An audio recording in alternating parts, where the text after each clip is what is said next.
This painting is quite different from most other paintings I do in terms of the the process. Usually I have a pretty good idea of what I want to paint. I have a reference photo, probably many reference photos. I have usually an idea of where the light is coming from, the time of the day, but in this one, it's more imaginative.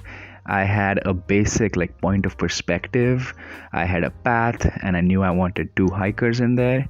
But the rest of it was all I just all left it to the paint and the water, and I wanted the landscape to be dictated by how the paint moved, because it's with watercolor it can always be frustrating because the paint does not do what you want it to do.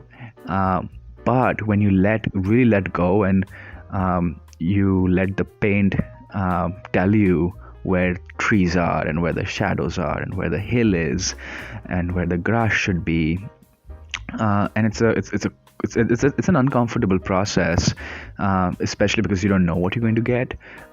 It could turn out to be a bad painting, but I think that's the skill I wanted to work with, is to be adaptable, let the watercolor do what it does best, create these blooms, spread it out. I definitely had a color palette in mind. I was going for a fall themed forest and a path and two hikers, but really none of the details were hashed out. I had some perspective lines, so you see the grass growing.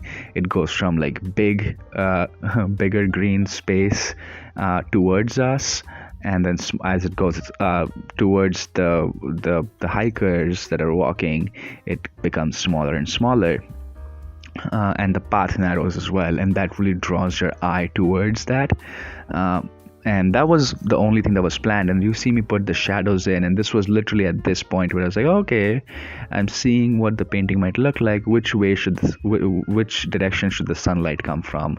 And I figured it should come from the left, and then I drew the shadows, and all of a sudden, boom, like there is directionality to the light. Before this step, I really had no idea where the light would come from. And so basically the process has been that I put paint down, I put these warm like oranges and reds and yellows, and then I put some blue color in there, which is like a shadow color, but I just randomly put them wherever I felt like putting it. I put the blue color, and now that blue color is the shadow.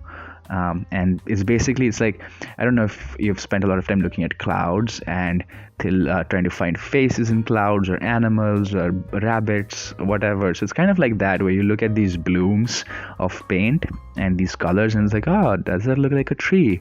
Could that be a tree trunk? And then is that tree, like, what kind of tree is it? How close or how far is that tree? And so you figure it out. And so what I've done here is I've put the paint down, and then you'll see me go back and lift up some paint later, and the lifted up paint will create highlights which become the tree trunks. And usually the tree trunks, when you in the forest, you see them in the shadow. So I've tried to lift up paint from the blue part, and now putting the sky in. I wasn't sure if I should have a sky, but just went with it and had like a grayish blue sky. You see me lifting up the paint now, and it's creating just giving it more perspective. And it's like, oh, okay, that's where the trees are. And also at this point it's started to look like there won't be trees on like both sides, or like same size trees, and then it just ended up becoming a hill slope.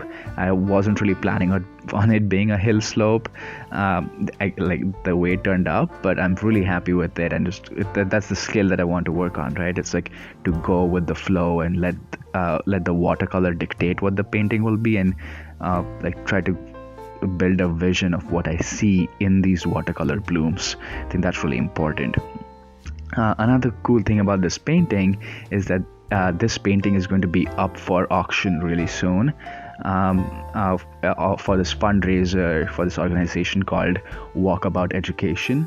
The Walkabout Education, their mission statement is that Walkabout Education partners with communities to create structurally anti-racist experiential schools where cultures and talents of students are reflected in a challenge-oriented curriculum that activates social justice and builds self-efficacy and real-world skills. Now it's super cool. I'm really, I think their mission and what they're doing is really great. A very good friend of mine has benefited from their program, and she is the one hosting running this fundraiser. Um, so when she asked if I could donate some art to it, I was more than happy, and it gives this art so much more meaning uh, when I know it is going for such a good cause at the end. And it's almost done. It's all the art. Just taking some final looks and signing my name in. It's been truly an enjoyable process to make this piece and see it come to life in front of my eyes. Hey there, hope you enjoyed this video. I had a great time painting it. As I mentioned in the video, this painting is going to be up for auction, so you could be the next owner of this painting. I will put a link to the auction in the description below. I think it's happening on the 27th of April, so do check it out and you could be the owner of this painting. I'm really excited to see who gets this painting. Anyway, as always, if you enjoy this video, hit subscribe and look forward to the upcoming videos. See you next time.